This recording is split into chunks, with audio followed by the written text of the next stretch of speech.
In today's class, we are going to see how to find out the bond order of diatomic molecules, right? तर हे बघा, जी काही bond order काढायची असते तर आपण काय करतो त्यासाठी टोटल नंबर ऑफ इलेक्ट्रॉन्स देते त्या मॉलिक्युलचे फाइंड आउट करून घेतो आणि with the help of this we can determine the bond order of that molecule, right? आता हे बघा, मॅक्झिमम जी काही बॉन्ड ऑर्डर असते ती किती असते?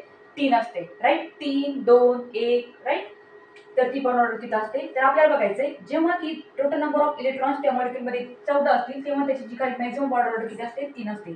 जसजसे टोटल नंबर ऑफ इलेक्ट्रॉन 14 पासून पुढे वाढत जातात तशी त्याची जी काही बॉन्ड ऑर्डर असते बघा ती 0.5 ने तिथं कमी होत जाते. जर 15 नंबर ऑफ इलेक्ट्रॉन 15 झाले तर 0.5 ने ती कमी होणार, म्हणजे काय होणार? 2.5.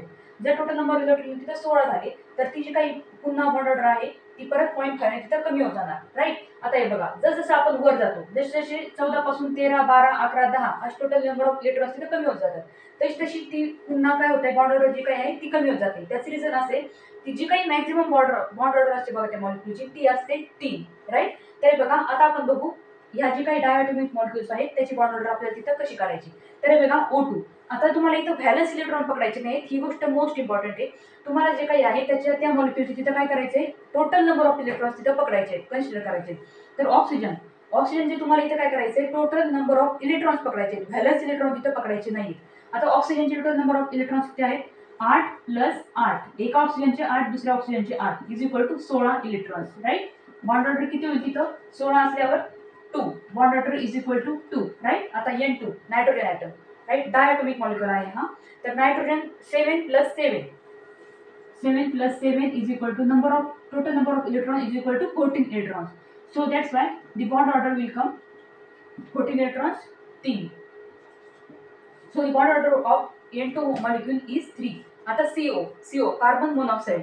कार्बन मध्ये जे काही टोटल नंबर ऑफ इलेक्ट्रॉन्स असतात ते किती असणार आहे? 6 + 8 is equal to 14 electrons. Since bond order is equal to 3, right? Next, nitrogen monoxide. Nitrogen मध्ये जे काही टोटल नंबर ऑफ इलेक्ट्रॉन्स असतात ते असतात 7 प्लस ऑक्सिजन मध्ये असतात 8 is equal to 15 electrons. That's why the bond order of that molecule is 2.5. Okay. CO plus number of electrons in carbon is equal to 6 + 8. Number of electrons in oxygen is 8. आता हे बघा, जेव्हा तिथं plus charge असेल तेव्हा तिथं +1 charge consider करायचं आपण. तर किती असणार तिथं आपल्याला काय धरायचंय? -1 इज इक्वल टू इथं काही 13 इलेक्ट्रॉन. म्हणून बॉन्ड ऑर्डर याची किती असणार आहे? 13 इलेक्ट्रॉन म्हणल्यावर 2.5. Bond order of CO plus ion is equal to 2.5. आता O2 plus oxygen plus oxygen is equal to त्याची जी काही bond total number of electrons असणार आहे ते असणार आहे 2 ऑक्सिजनचे 8 आणि 8 इज इक्वल टू 16. आता इथं काय आहे बघा? प्लस आहे. प्लस असल्याने आपण इथं काय करणार आहोत?